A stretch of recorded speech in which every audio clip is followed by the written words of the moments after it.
ভোরেই জেলে আর পাইকারের হাঁক ডাকে বেচাকেনা জমে ওঠে ঢাকা আরিচা মহাসড়কের মানিকগঞ্জের তরা মৎস্য আড়ত। পাওয়া যাচ্ছে বোয়াল, রুই, শিং, কাতল সহ নানা প্রজাতির দেশীয় মাছ।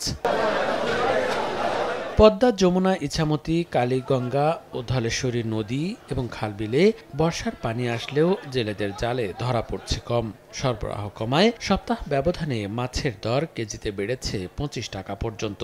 ট্যাংরা, পুঁটি, ভাই মাছে বিভিন্ন পদের গুড়া মাছ আর কি। মাছ কম পাইছি, মাছের দাম পাইছি ভালো। বোয়াল মাছ ১৪৫০ টাকা, আর মাছ ২০০০ টাকা, ১৮০০ টাকা, ১৭০০ টাকা, ১৫০০ টাকা এরকম করে বিক্রি করা হলো। এদিকে ড্রেনেজ ব্যবস্থা সহ নানা অসুবিধা থাকায় আড়তে মাছ কেনাবেচা বিঘ্ন ঘটছে বলে জানান আড়ত কমিটির নেতারা। সরকারিভাবে কোনো ড্রেনের সিস্টেম করে দিলে বা পাখা করে দিলে পাইকার পত্র ভালো মতো আসতে পারতো, যাইতে পারতো, আমরা খুব উপকৃত হতাম। মানিকগঞ্জের তরা মৎস্য আড়তে প্রতিদিন ২ সহস্রাধিক পাইকার ও জেলেদের মাধ্যমে ৭০ থেকে ৮০ লাখ টাকার দেশি ও সামুদ্রিক মাছ বেচা কেনা হয়।